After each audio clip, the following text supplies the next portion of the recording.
Hey everybody, welcome to Tally the Votes, Australia's Survivor, Titans versus Rebels. We're on week 2. Pull up a chair, grab your grazing plate, and join us. Join us in the chat. Let us know you're here. Give us your thoughts on all of these happenings of week 2. Here alongside of me is my own middle-aged mafia. We've got David and Christy. Hi, guys. Hi. Hey. All right. So, week 2. I know there's a lot to cover, but the first thing I have to ask is this like the group of the coolest names that we've ever had in any Australian season? I'm going through the names and I'm like, these are really fun names. They are not your average list. There's some good ones for sure. Yeah. We got a Ferris. Garrick is a great name. I'm sorry. Garrick is great. Garrick isn't there a Garrick on one of the Star Trek series? I feel like there is. I feel like we know people who should know that, but probably we all. Yeah, but F him. I'm not calling him. But I think that's a great. I think Matt might know, but you know. And it's a great name for somebody that looks like him too, right? Like he looks like Garrick. Yeah, you go okay because he's not Garrett and he's not Derek. No. Garrick. Well, and I feel kind of like Jared is perfect too. Like I never think of Jared as a big dude, but it sort of fits him. Yeah, it's kind of fun. Right? Yeah, it's kind of it's an interesting so one. I missed talking about our first impressions on some of the players last week since I wasn't here. But I have to tell you, last week, by the end of last week, I was like, "Ooh, Nathan, boy, dude, no." Because you know the stereotype of like big and not very bright. You know, you kind of see that, and but then there's like, oh yeah, this week I was frightened.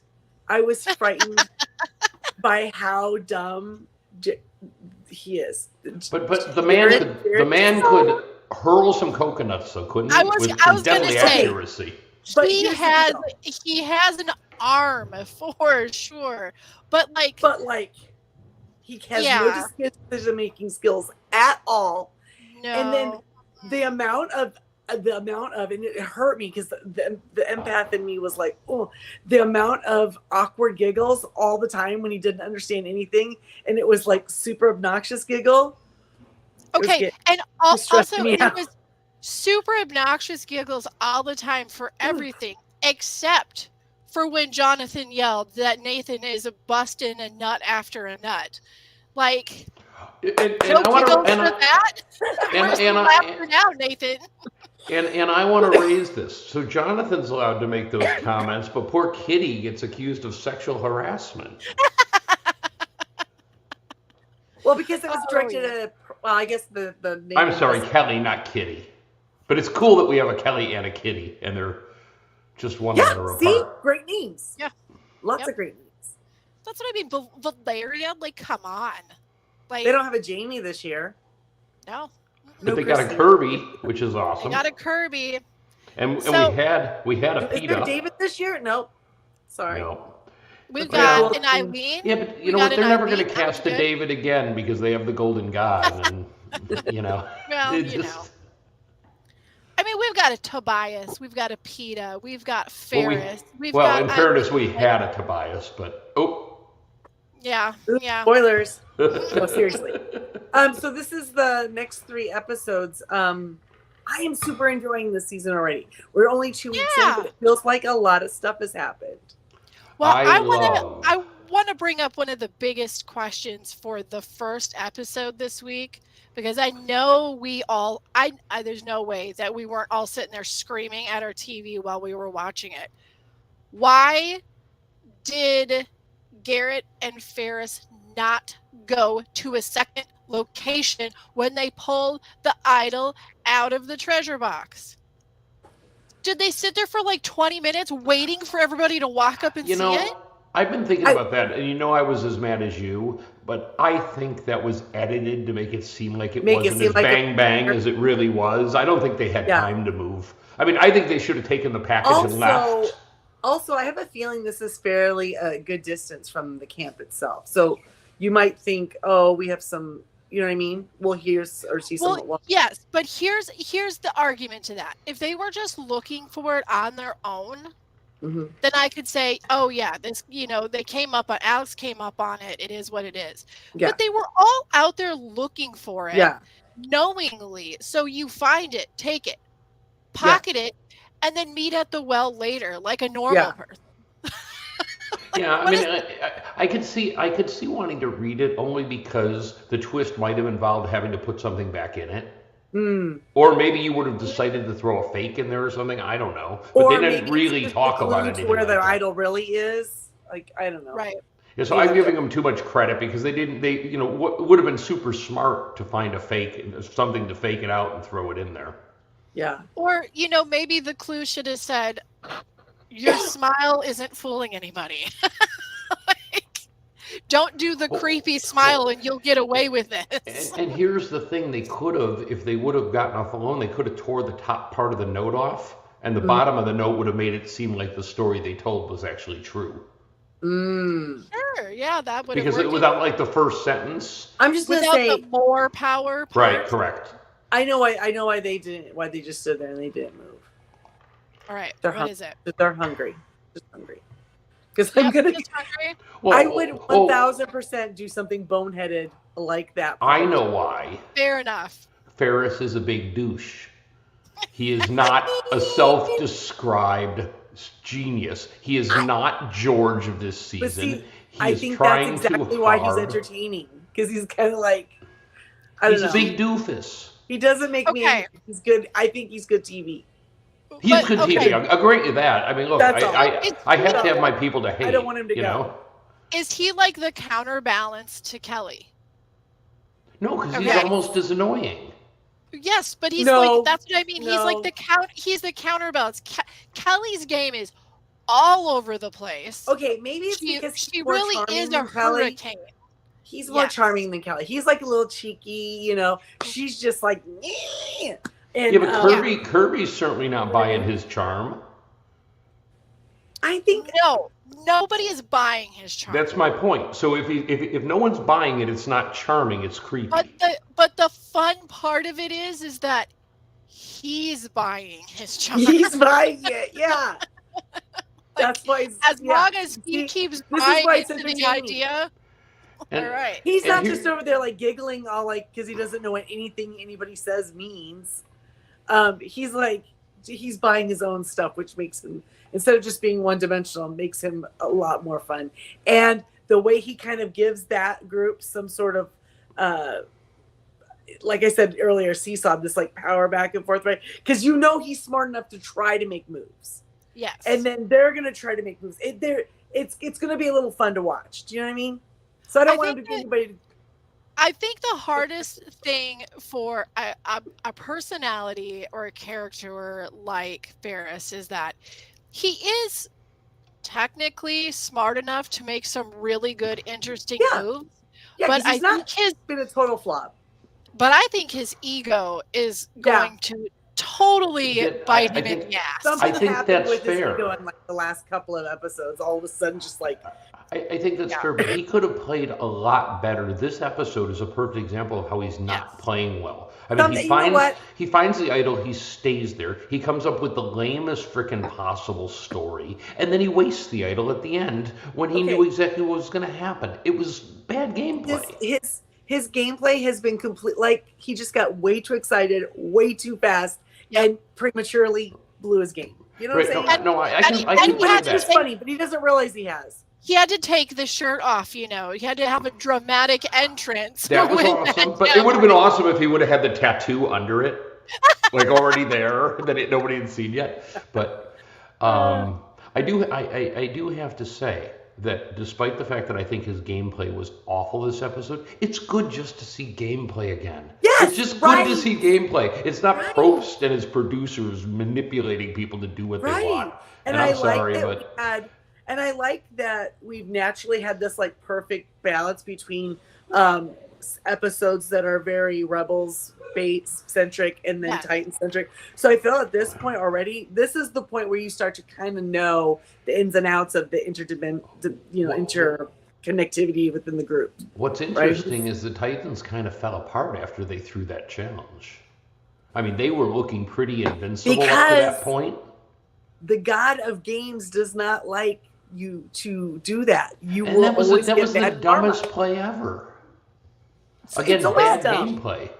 No, there's a lot of good gameplay happening on the Titans side, I think. But let's jump into this idea that Kelly has, where she decides that she's going to swing her vote over Tobias because she thinks she can work with Alex more than she can work with Tobias going forward. What are your thoughts? I'm surprised she's the only one who did it, and I don't understand the advantage of making Sarah decide. Why was that like so important to people? Because then no one would have blood on their hands or something. But I don't know. Yeah, it was really silly. Like I think having Sarah decide. I think one of the main points of when you have somebody that you make decide on a split is that you are putting the repercussions of that target on that person rather than everybody else. But there's no way. It wouldn't have mattered if she'd have put Tobias or Alex out. The remaining one would have known she was forced to do it. It wouldn't have held it against her. I think the bigger mistake is the fact that they even considered that they were going to get rid of Tobias over Alex or split the votes that evenly. There, like you said, there isn't a need. And Kelly deciding that she's going to keep Alex over Tobias. I don't want to say that she's delusional. There's a lot of, nasty things to be said that people are saying about someone as her. But you know what? Like, okay, yeah, I would go crazy. I would not want to play this game with her, and she's making me pull my hair out. But why? Why Tobias? He has not actively treated you as an enemy. I'll tell you why. She asked Tobias to talk, and he said, "No, I'm good." And she got mad at him. That's what it was. He said, "Yeah, I don't have anything to worry about." But Alex is like actively hunting her down, and she knew it. Okay, so she does that. Yeah, but she knows he's a meat shield. No, they're not going to go after her while he's there. Well, okay, she does that, though. Her the credit to think that she is keeping him because he's a meat shield. If she said he's going to be the target, I won't be the target if he's in front of me, then yes. I don't think Kelly's thinking that way. Well, you may be right, but the reality is the 4-4 split for any tactician should have known somebody was going to do that. If I was on the show, I would have done it, and I would blame Kelly. And blame it. Christy, I mean, what do you think? Do you think Kelly knew what she was doing? Like, is it a good play? I don't know what her game was on that, except that she was thinking that she was going to balance whatever way she went. She thought she was balancing it. I don't know, maybe that she was trying to anticipate which way she was going to play, because then she went, you know what I mean? Yeah. I feel like if we got like the music department to do the sad sorry music in the background while she told us, that maybe we would know what she was thinking. Because I don't know, but I will say this: I think it's amazing. I think it's freaking amazing that she saves Alex. He stays. He gives zero anything about it. Do you know he's mad at her about it. Yes, like he's actually mad that she saved him. What the hell, dude? You want to know what? That's what we call boy math. Alex should be hanging out with Nate. It's just ridiculous. And they could like flex and say, "Dude, sweet." Oh my god, dude, sweet. I love that movie, by the way. I seriously, I can't. Like, the dude gets under my skin so bad. I'm just like, oh, this guy. But like, also like, kind of don't get rid of him. Well, the other thing I'll say about Kelly's play here the Rebels are so fun. is Kelly now, for better or worse, could sit in front of a jury and say, "I put Tobias out." No, because everyone's going to go, Tobias, what was that, week one? No, she actually made a decision. She made a decision that had a consequence in the game, and I think that matters. I don't think anyone would give two hoots or a rat's ass at that point. It depends on what else happens in the game. If Alex turns out to be useful to her, she can just say, "This was my plan all the time." I don't think anybody will listen to it. I think Nobody it was more likely seriously. That nobody took Marianne seriously either until it was too late. Except for Marianne was highly, highly intelligent and delivered her case with a very clear, precise layout and a clear resume. But Kelly to that moment, nobody thought she was winning. I mean, Kelly's defense for everything is, I'm incredibly spontaneous. But what if Kelly at the end comes out and goes, all this craziness? Yeah, that was a show. Then great. Then no, wouldn't it be a little too crazy? I think that the reason, Kelly. But I do think you are in the right direction of saying Kelly's going to make it to Final Five because that woman is all the airtime. Oh God, I think that it's likely what Jamie said. She didn't like the way Tobias. Something for her made. Oh, I can't work with him. He's not going to work with me. Well, because he wouldn't talk to her. I think that was right. I think that was a mistake. He chose to dismiss her. She was like, he thought she was going home, so she said, "Talk to me," and he said, "I'm good." And because he felt like she was beneath him at that moment, and you know what? He got thrown out of the game for it. If he'd gone and had a 5-minute conversation and nodded at her, she would have sent Alex home. He couldn't even give her the little bit of respect to meet her. Well, and let's look at her profession, which boggles my mind, FYI. But let's look at her. If you're everybody wants to understand themselves. If you're like any type of therapist or mental health person, like the last thing you want to hear anyone is all like, "I'm good. I'm not going to talk to you." So probably just. Yeah. I don't know. That were some interesting decisions made there. I don't know. But we did get some action from Eileen. We actually got some and met her. Eileen was somebody in episode 1 and 2 I thought was invisible and was going to go home, and she was a worthless floater, and she's a player. But then they start to emerge from the background, player, right? Yeah. They look closer. Because I think Kirby's the biggest target on that tribe right now. She's going to go home. Yeah. I really like Kirby, but here's the thing: Kirby isn't any sort of longtime fan of the game, so I think she's making really fun, dynamic gamer moves, but I don't think that she understands the finesse of how it has to ebb and flow. She's owning them too much. She's way too out front. Yeah, exactly. Yeah, but I really do like her, and I mean, I've felt really great about her since the first episode. She has good strategy. She's just not taking the social component into account as much, Yeah, but people get tired of people working closest to her are really benefiting from the fact that she is very much in the front of all of her moves and vocal. Yeah, so they can just go, yeah, it was all her. Vote her off. Why would you vote me off? She's the mastermind. Yeah, why me? Another meat shield, then. Do you think they'll keep her a while? You know what I mean? No. I don't know. They don't really care about meat shields this season. And you want to know what? They didn't care about meat shields that much last season of the US or the one before that. And I think the meat shield is not enough to make you stay in the game anymore. For a while, especially when you still need the strength, I think it does. I just figured something out. How many of the 24 initial contestants do you think were under the age of 30?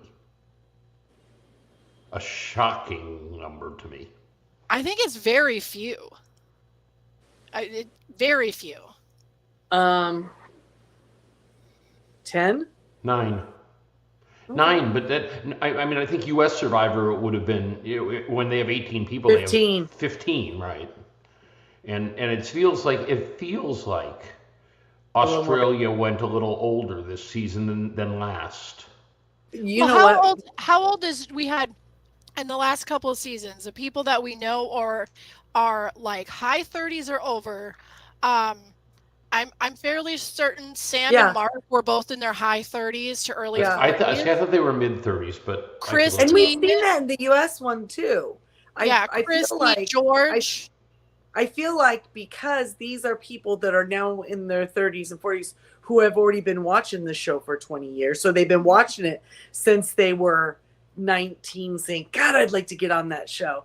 And then they keep waiting and waiting and they never do it. But then they get to a point in their life like, why am I waiting? They're going to go on the show.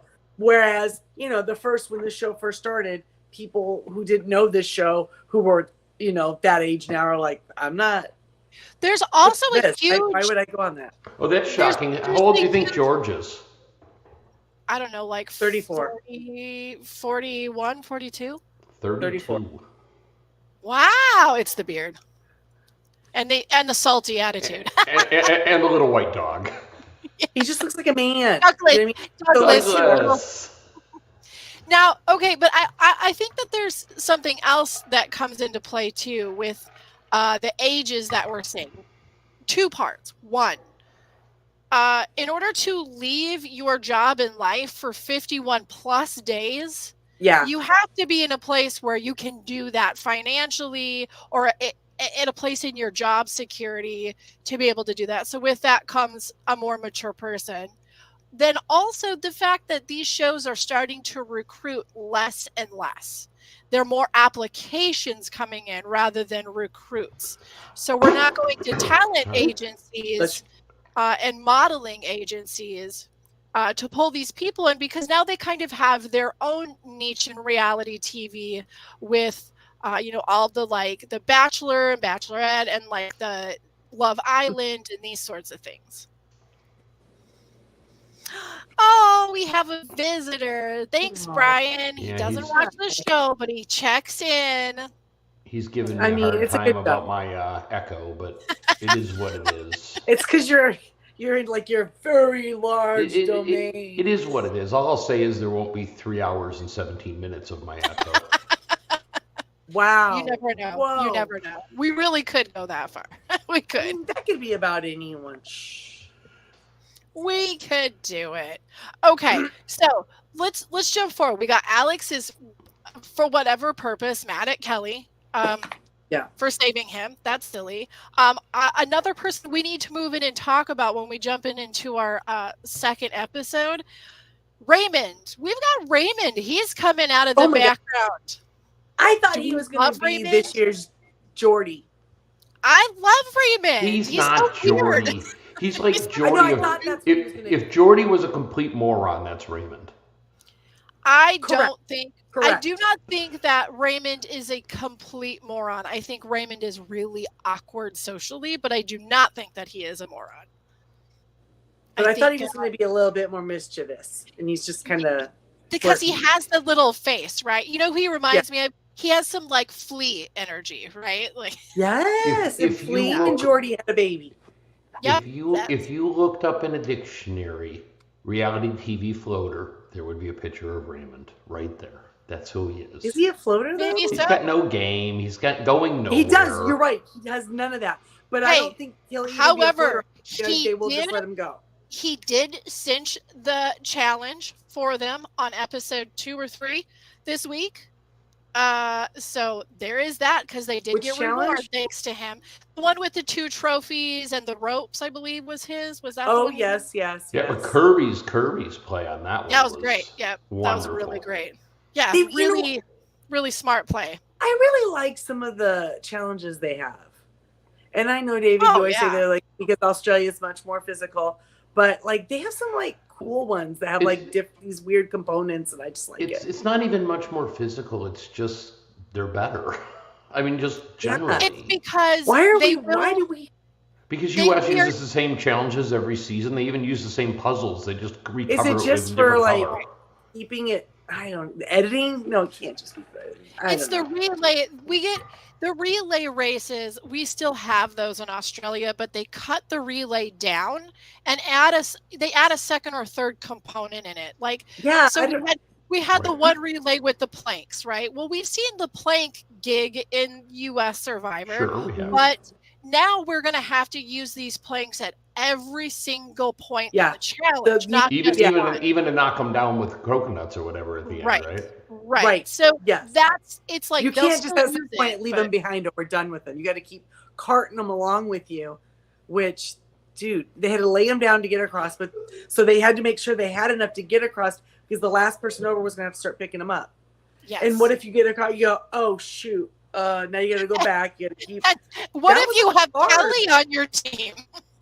Oh jeez. Well, she got the blame for losing that, right? Because she was the one that caused it. She was garbage. She was garbage. She was. But did she want to do that, or did they tell her? Did they decide for her to do that? Like, kind of depends there too. If they kind of like pushed her into that part of the challenge. I think she was like, I can do it. Like, I'll do this part. Oh. I think, I don't know. She's always chomping at the bit. Like, let me at him, guys. I'll do it. I would literally at every challenge when they're trying to figure out like who wants to do what, every single part, I would not say I can do that on anything. I would just be like, listen, you got a hole. I'll just go right there. I'll do my best. Put me where you need me. I'll do what I can do. I'm a team player. I'd just be like, I'll do it. Just don't make me eat any gross stuff because I'm not doing it. Because for me, if it was like, eat this fisheye, I'd be like, we lose. Nope. Yep. Sorry, guys. I just wouldn't even do it. No. Here's the thing that you have to tell yourself the entire time. This is actual food that people in this planet that are living and breathing the same air and seeing the same sky as me actually eat. So it must be okay. You just tell yourself that. People on this planet eat dog, and I'm not going to say it's okay. Listen, I'm not saying it's okay, but if I'm going to win some money, I will do it. But I'm going to tell you, I live in the sort of South. I tried to eat a catfish sandwich and almost threw up on myself. That's normal. People eat catfish around here, but I couldn't. Oh, you're screwed. But you and I are extreme opposite ends on that. If I was Jonathan, I might say, Christy just said she'd eat whatever she has to win the game. No, you're a Titan. You're on that other tribe. You just set me up. That's a foul, sir. That is a foul. No, I'm not. I don't want to take the challenge. Technical foul, and babe got. Okay, I think given the adrenaline, I think I could just like. Let's talk about the setup. I think I could psych myself into it. So you said David, that you set her up. You're on the other tribe, and you're going to set her up. So let's talk about the setup. Do you think it was great or not great? The way Ferris mentioned the treasure box. She finds your treasure. Why is the point. This guy talking again? I don't see the point of mentioning the treasure box if you're not going to pass the key. Yes, because the whole advantage is again, he thinks he's being clever and being tricky with them. This is my but point. Really, what he wants to find out is, did they do the same thing I do, and have they found that box? And does someone over there also have a key? And and I don't have to worry about that. Here's what he's thinking right now is he's got for theirs. He thinks he's George. He's really Simon. He's like a little bit. He thinks he knows what's going on and has no idea. But listen, he in his own mind is setting himself up for like the most delicious fall. When it happens. Okay. So I think I have a little bit of a spin on what you said when you said there, Christy. I think that I think when he said it wasn't to make chaos reign over on the other tribe. Again, I think he had to know. I think it's coming back to that ego. I think he had to tell everybody that he found something first. Yeah. That's so good. Okay, I can buy that. I can buy that because he's not smart. You know what we have here? I think we call him a narcissist. Just a little. That's what I'm saying. He thinks he's George, but he's really Simon. And he thinks he's so smart. You know what I mean? He just really, he's his biggest fan, right? Oh my God, the way he sits there and smiles, I would be immediately like, listen, bro, if I'm going to be on the same team as you, you need to wipe that shit off your face like today. Like, guaranteed he has a withholding mother who plays mind games with him. I'm just saying. You might be onto something. I just think that's I think that's why he's broken. But we'll see. I mean, bless his heart. I don't wish ill will on anyone. Kirby's all over it, right? Kirby's like, no. Like, we could work together, but I can't trust this guy at all. Yeah. But see, she's premature in what she's doing. She should have worked with him for a couple more votes, then turned on him. I agree. I absolutely agree. That's why you can tell she's not a fan. little too hard, little too fast with him. Yeah. Or of all people, she's going to trust Alex. Like Alex, you're going to trust Alex with this information. And the first, again, we're not privy to every single conversation, so we don't know what sorts of conversations they've had that makes them think I have a connection with this person. But we're privy to a lot more conversations on AU than we ever are on US. 1,000%. Yeah. 1,000. This is why we get to like the characters better and understand why some of the choices they make are hard. Right. And Kirby she was kind of close with both sides of that tribe, right? She was close with the Cuddle Crew, and that's why she put her vote the way she did. Right, because she didn't want him to know that. So she probably really did think she was in good with Alex because of that. But then, of course, Alex rats her out like right away. And then we've got is it Scotty? Is that this other fella who comes out of the woodwork this episode? He's like Homer Simpson going back into the hedges. He's like, hey. Yeah, Scott. Hi. Scott, 31 years old from Hobart. Is he like an art curator? Yeah. He's an art director, it says. Yeah. So, what do you think of him? I kind of like him. I mean, he's all right. I don't really have an opinion. He's from Tasmania, so I think there's But when I heard his job, I was like, "Oh, I'll probably like him." Was my first instinct. That's literally all I. That's all I have on him. Like, I'll probably do him. But we're not seeing anything yet, but I probably still will. He grew up in England for the first 18 years of his life, and then moved to Australia. Oh, all right. He is right. Oh my God, that is him. So he is on this island. Get the man a drum. He is. Okay, so Ferris decides that they're going to round all those votes and they're going to focus on going after Rhea rather than Kirby. But then he gives us this whole thing about how devastated he is about Kirby betraying him, and he's all like teary-eyed about it. So then why are you going after Rhea? Get rid of Kirby, right? Like I don't quite understand why not. Split the votes between the two of them. If you don't know if she has an idol or not, that's a little bit interesting that they go after Rhea instead. I think it's really interesting. I like Rhea too. I think she's good. I do too, yeah. And this might be something to do with like how they make it, we think, more challenging on the Australia, allegedly. But not allegedly. The idea that they spend so much time assuming people have idols when like they don't, right? But like in US, usually everybody knows who has the idol. No, in US, literally everyone has an idol. It's like an Oprah show. Here's an idol for you, an idol for you, an idol for everyone. And so they spend a lot of time going like, okay, if they have an idol, we better split. And they I don't know, they just take it into consideration way earlier in the game, I feel like, than the US does. But well, the one thing we do keep hearing that seems to be kind of a trope for Australian Survivor is, they're way too full of themselves to ever play the idol. Everybody knows that other people have the idol, but they're like, they'll never play it for themselves. This is the thing. How many haven't we already had two people go home that had an idol in their pocket this season? No, just one. Well, we had PETA, and she had that. PETA, okay. And Ferris played his idol worthlessly. Right. But I wondered, and immediately we're like, stupid.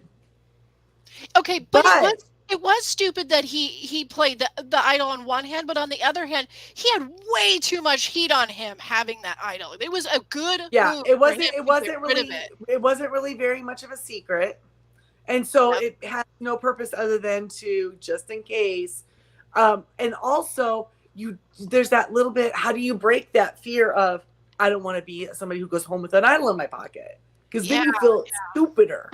Yep. You know what I mean? Because not as stupid as giving your idol to somebody else and then getting voted off, but close.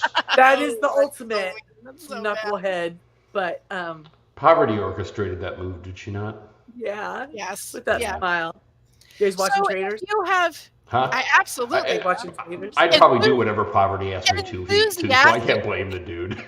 Mm-hmm. So, okay, we've got Kirby wanting to stay ahead of the game. You've got Alex and Ferris trying to pull a move, and then they get to Tribal, and boom, nope, guess what? Here's a twist. We're sending in a saboteur. I thought that was so not the twist per se, but the conversation and the battle lines that were being drawn in order to decide who was going.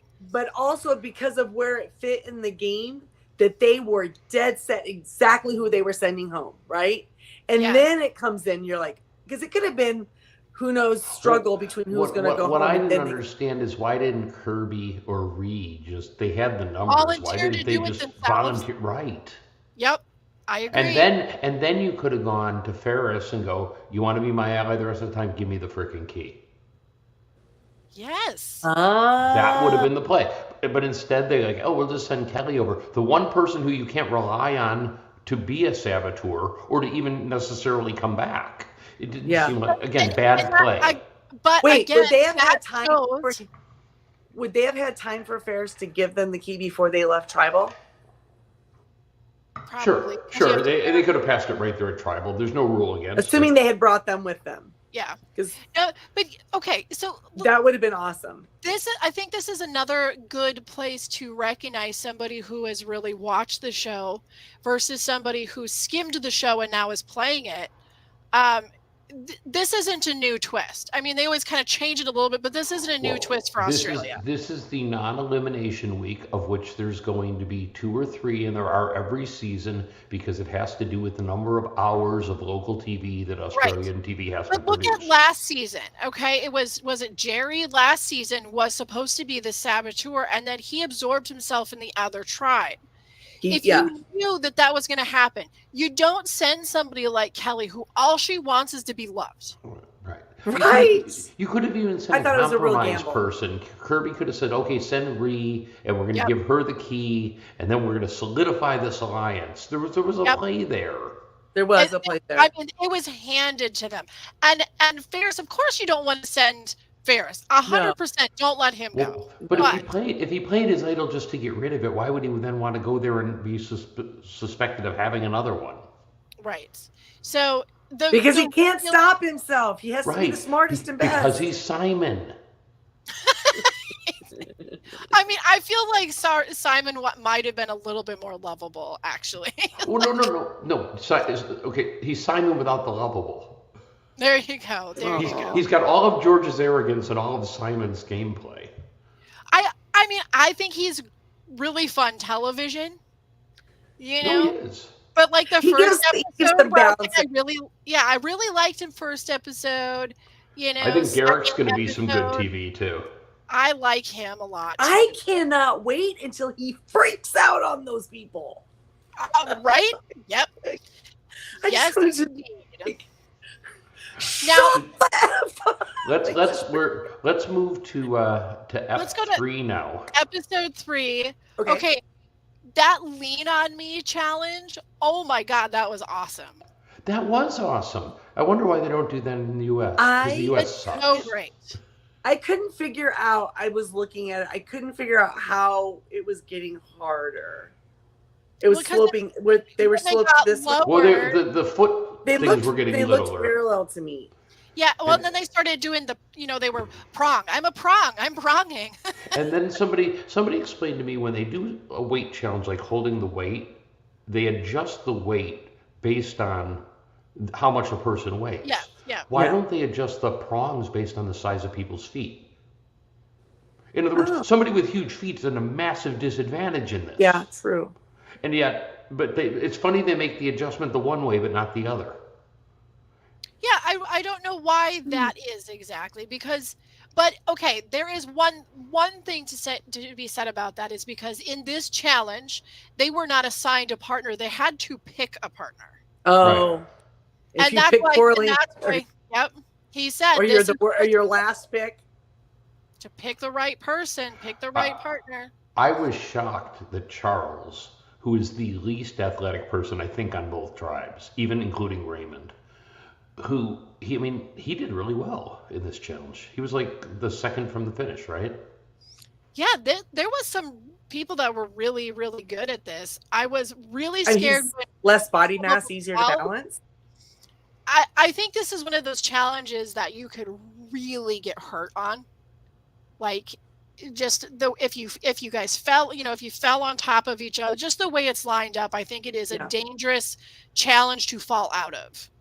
But I think that's why they put the ropes in, because if you notice, 90% of them, when they knew they were going, grabbed the rope. I think only like 4 people hit the water. Mm-hmm.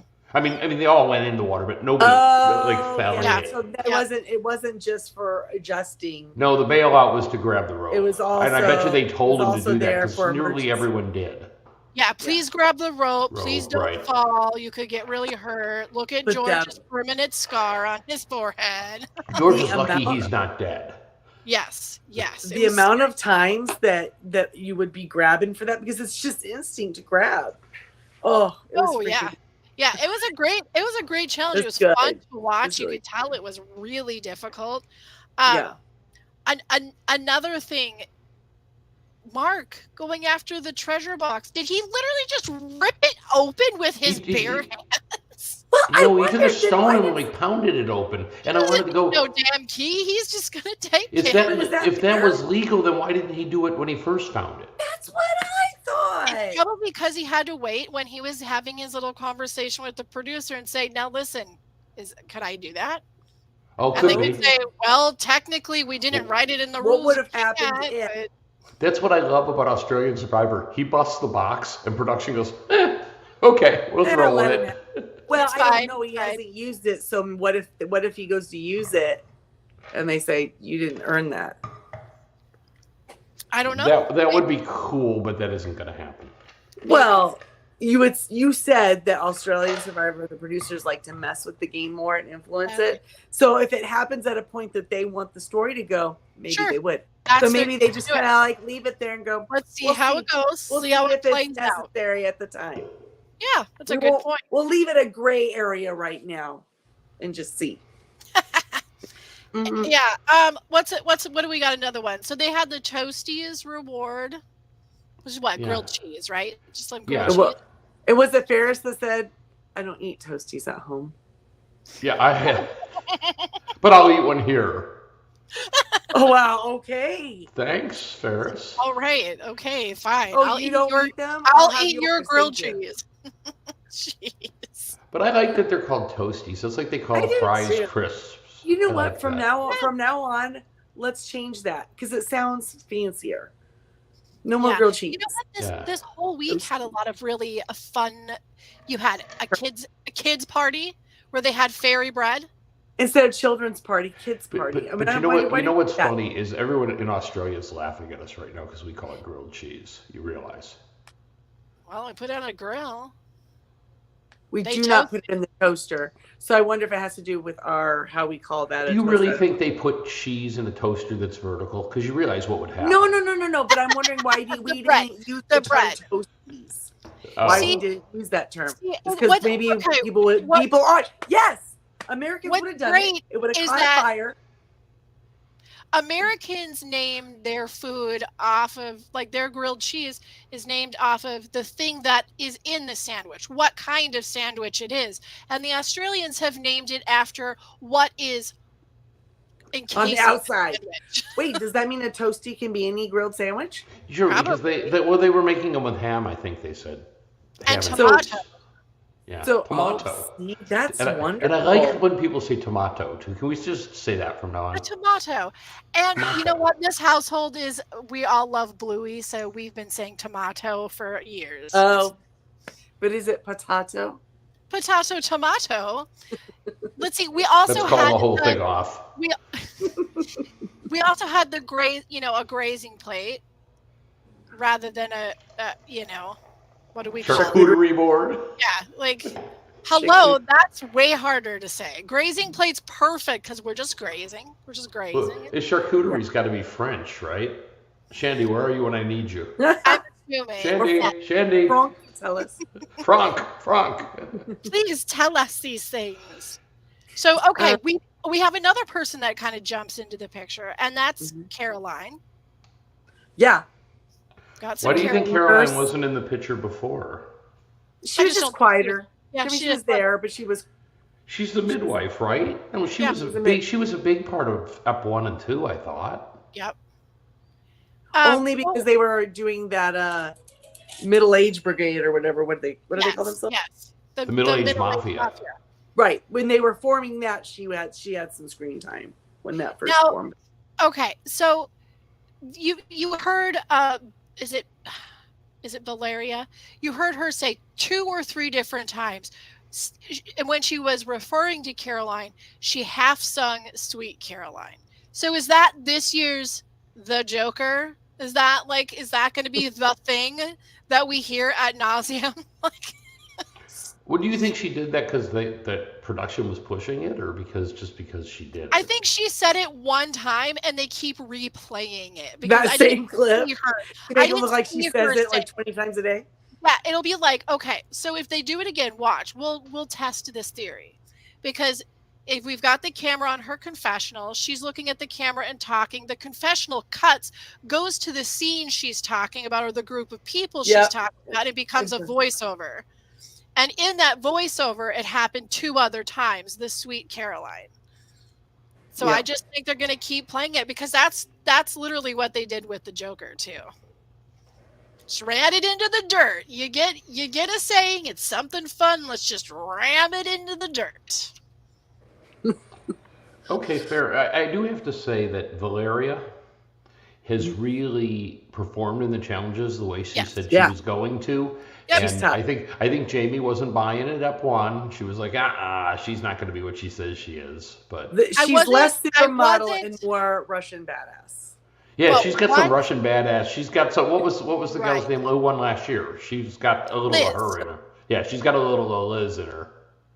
I think once she got some of her cohorts out of the game around her, and she kind of was standing forward just a little bit more, then it was like, okay, all right, yeah, you might have the it factor on this game. So, and I think Viola is absolutely hysterical. She has got a great magnetic personality, and I just think she's gonna be a big part of this season. I think. Call it a good instinct. Yeah, and what do you think of the 2 of them with Mark as a trio? Is that good for Mark? He says he's more loyal to these girls than he is to the middle-aged. And nobody knows he's working with them. It's beautiful. Caroline does. Oh, she's figuring it out. That's the problem. She's on to it. She's sniffing it out. It's not hard to suss that out. Right. Right. So now, okay, another person. We talked about Jaden. But let me ask you a question. Does Jaden have any actual idea where he is? No. Dude. He's just there to party, right? He's hanging out with his bros. I don't even understand. Happy dude. Let's fast forward to the end of this episode, because we can talk about Jaden and his reaction to what happened. He was like, okay, I'll vote for him then. Right? Whatever. Yeah. Poor Nathan. All he wants to do is eat everybody's food. Right. All he wants is 5 times the calorie count as and now Kelly's on his team, and she's gawking at him all day long. Did you not think that it was the obvious thing to do was to sit the person who came from the other side? I mean, it just seemed to be like, except they were so ready to get rid of somebody on their groups to keep her. No. But I'm saying sit her in the challenge. Why would you let her play? Yeah, but they didn't even say, "Hey, will you sit out?" She goes, "I'll sit out." What the hell? I think she was leaving her options open. She was, and she knew if she actually actively sabotaged, then she couldn't stay. There's no way she could stay, and she wanted to have the option. And I can't, but she never said it. She never said, guys, if you guys realize, they sent me over here, and that's what I was over here for, but I never sabotaged the chance. I sat out. Why didn't she say that? To try and save her. If they would have been to get her votes after the merge, right? Yeah. Yep. Why let her go back with your information? Now you need to try and woo her and keep her. Well, but she wasn't given the choice. She wasn't, like last year. Not like Jerry, right? She was told to go back. No, she was told. She had to. That was the impression I got. Oh, see, I was thinking she got to choose. Seriously, if she would have had, and it stinks because I don't think Kelly's just kind of the right personality where anyone was going to get a little bit close to her. I think if someone like Rhee would have gone over there, she could have had some conversations. I think she could have made some headway in that same kind of scenario where she said, hey, listen, technically I'm supposed to sabotage you guys, but I want to work with you guys. I'm going to sit out of the challenge so I can't sabotage you. And when merge comes, you know, we're working together. But Kelly, there's no way Kelly it. No. And then she gave him that weak story, and it sounded fake because I've been good with everybody over there, but they unanimously voted you out. Exactly. Oh, God. I don't know why she didn't take credit for not sabotaging him before she went back. It just. For somebody who's supposedly so communicative, they sent me here to sabotage you. I didn't do it. It's why I set out. I'm going to go back, and I'm not going to tell them any of your secrets. And I hope you'll remember that at the merge. I'm not happy with my tribe. Yeah, I'm not happy with my tribe. They treat me like crap, and I would like to have. So this is what I'm going to do. Here's the thing, though. This is Kelly. So on the outside, we want to say, oh, she has a plan. Oh, she sees this. Oh, she's sitting out because she's leaving her options open. No, she's not. She doesn't know what she's doing. Her ass in from her elbow. She's just there making friends. She doesn't want to make anybody mad. She just wants to be on Survivor and live life. Oh, God bless her. Yeah. I mean, hell, whatever. If that's she's what like Dexter's annoying sister on Dexter's Laboratory.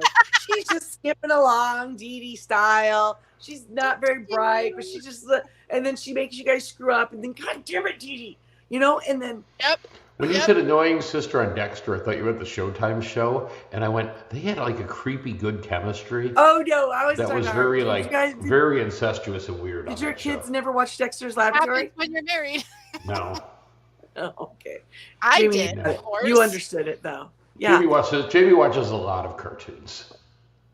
That's an old one though. Our kids were little. I used to watch more. Sure.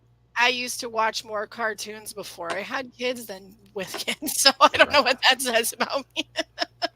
So there was a good run there. Was there anything spectacular on this tribal? I'm trying to remember. It's kind of by the numbers, wasn't it?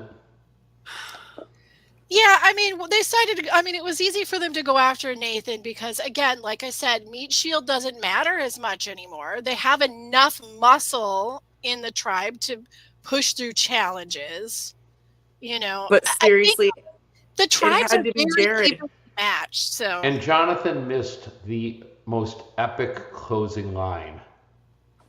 Getting voted out. It's just like on the show. Oh my God! Right?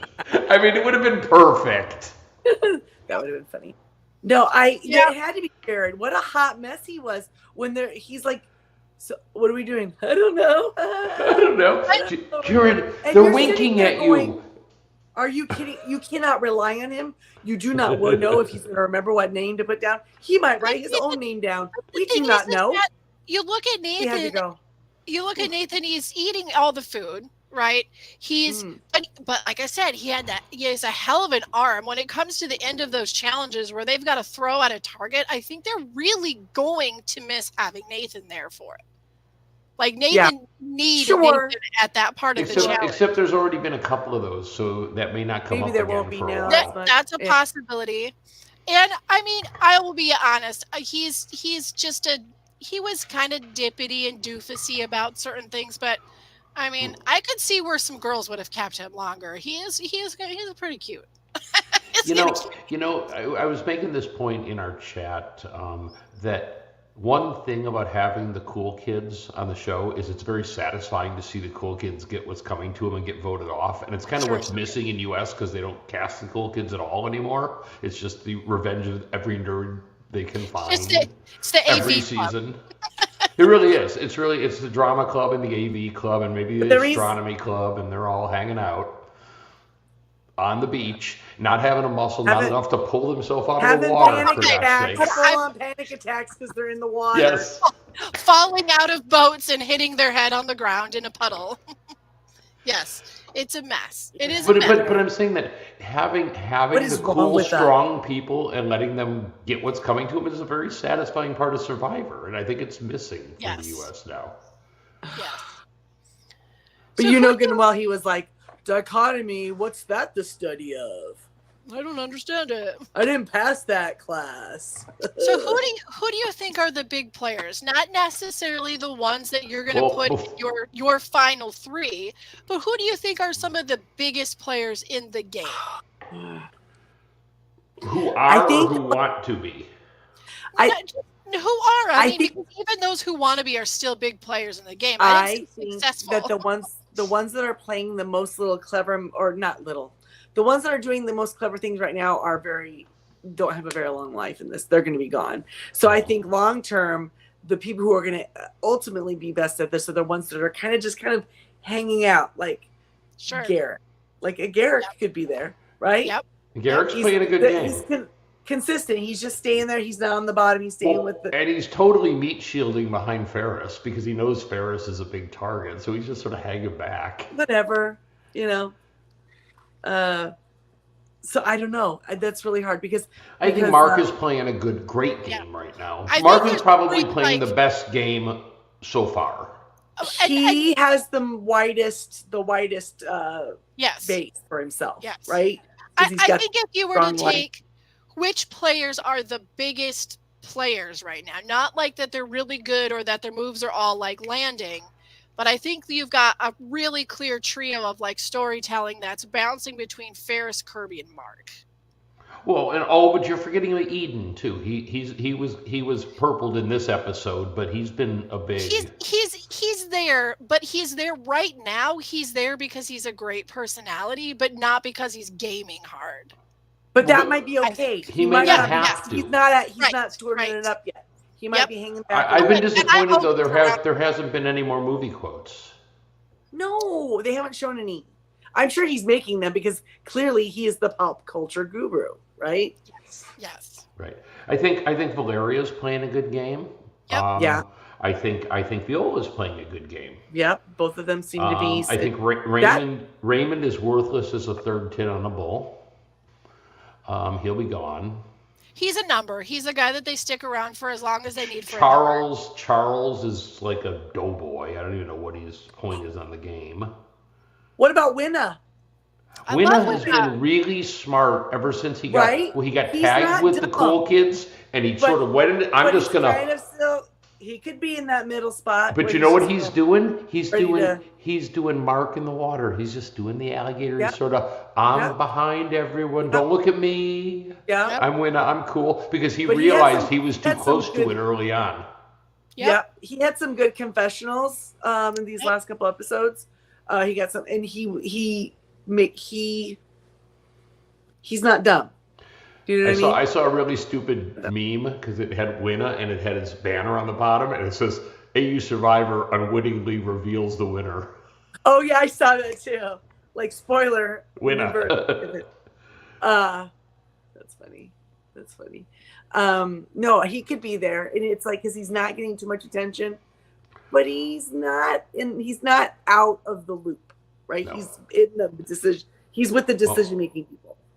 Let's move to if Jamie wrote them down this week, and I'm going out on a limb and thinking she did. Let's go to JOP's final words, and then we'll go to what everyone's really waiting for: our top 3 and winners picks for the AU Survivor. Look, like you're on the spot, like you didn't know we were doing this. I totally forgot. You made us wait.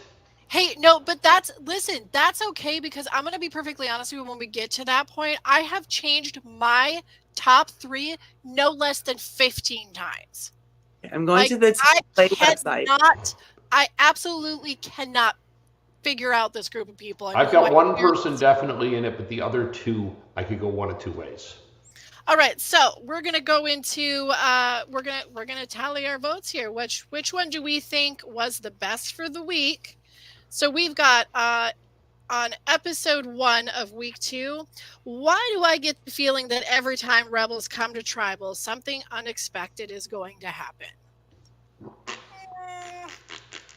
I don't love it.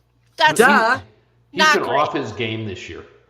I know, right? I don't know if he broke up with his girlfriend or what, but I don't know, but I think that this second one might be a winner. Okay. And it is. You just threw a grenade into the Titans. Question is, will it blow up their tribe or come back to blow up yours? I like that. That's probably his best one all season. And then the final for this week was tonight may have been an easy kill, but if I know the game, the next one is going to be a lot messier. Yeah. I gotta go with the grenade because it's the only one that's even remotely good. And if she'd been paying attention, she'd be like, "Oh, he's literally telling me I could take control of this." But I'm sorry. Getting voted out is just like on the show would have been epic. It would have been legendary. That would have been great. Yeah, then that would have been his best one of all time. Yeah. So we're gonna go ahead and pick top 3 and announce the winners. Our winner pick. Okay, so we're 3 and a winner, or no? It's top 3, including your winner. One of them's your winner. One of our 3 is the winner. I'm still here going through this going, who's it going to be? Who's it going to be? I do not have a clear one this year. It is so hard for me to spot it. I'm going to listen to you guys. Let me hear what you got, David. I'll go first. Okay, Mark is for sure. I think Mark is playing the best game. I think he has the widest thing. And I am stuck between going Mark, Eden, Garrick, or Mark and the V's. And I'm going to go ahead, and I'm just changed my mind.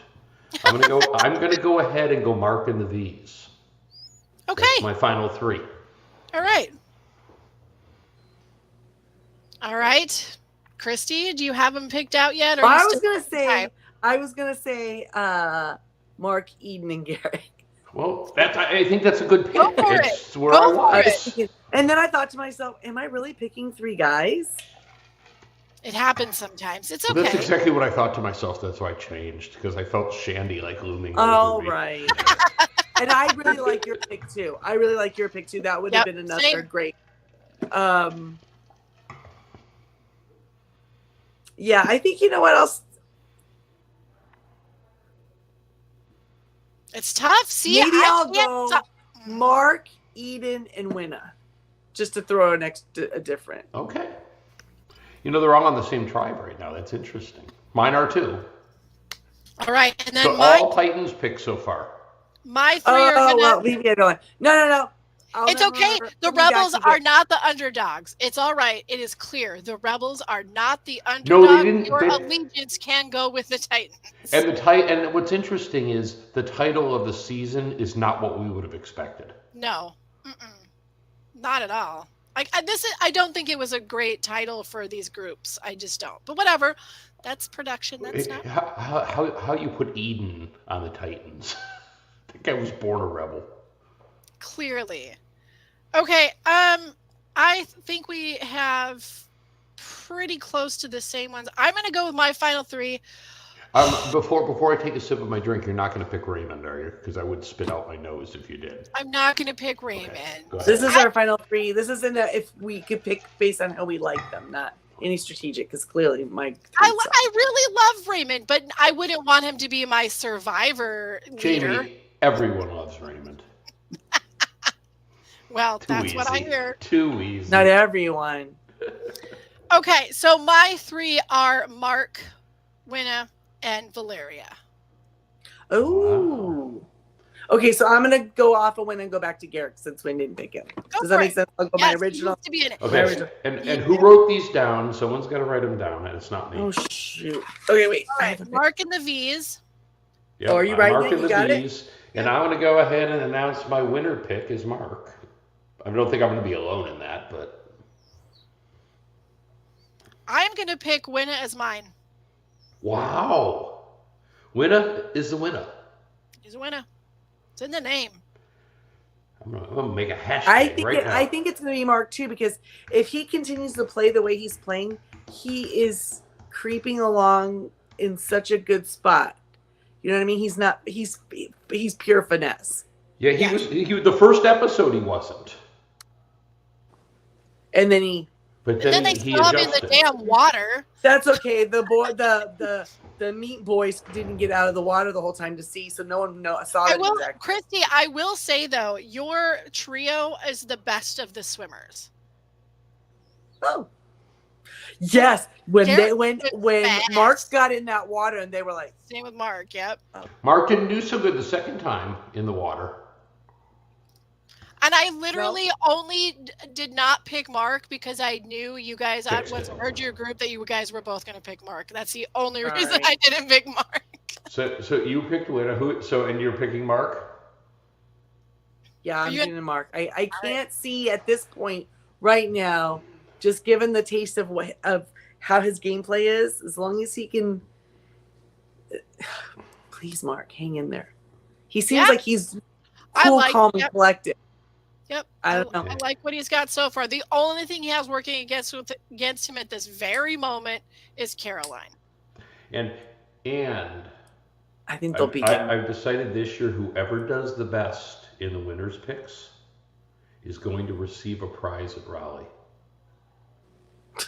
You're just going to gift yourself. Congratulations, David. Well, I'm going to give, and this is very generous of me, to the person whose winner does the best in the winner pick, or if, in our case, if Mark wins, it's two of us.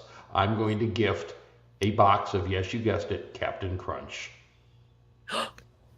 Oh, I thought it was going to be a bottle of tequila, but Captain Crunch is good. Oh, I always buy the tequila. I feel like it should be a Toasty. I kind of almost wanted to pick. I think that Charles might. There's a couple people who are right there. That's what I'm saying. Charles is awful. He's not going to win anything. But he's not sticking his neck out there. Do you know what I mean? Which is the definition of a floater. Floaters rise to the top, buddy. Well, floaters don't win. Except Erica. In America. Erica wins. She's a floater, but it all depends on how good you are at fire in our world. But she could turn back time, so there was that. That is a powerful, powerful gift. I mean, look at Sharon. Have you seen that? Come on. Have you seen that? Well, I mean, this was a fun week. Every episode was entertaining. Some more than others. So that just means that next week's going to be even better and even better. And have we plotted out when the season finishes? Oh gosh, no. Yeah, it's what I'll send you. I had the schedule and I can't find it. I'm hoping it's not like last week when I'm on a damn cruise boat. It probably will be in the middle of March. It'll probably be right around your birthday. I think which then would be fitting if the first episode was sans one person and then we have to decide because we're going to be doing this while U.S. Survivor's on too, and I don't think we're going to be able to ignore the fact that U.S. Survivor's on. But doesn't it? Yeah, there's like a day or two maybe that it crosses over. I thought U.S. Survivor starts in February. I think it starts in March. Okay, but I could be wrong. I have not been on top of it in the last month, so. That's what she said. It is what she said. You walked right into it. Wow. Exactly. It's literally That's what she said.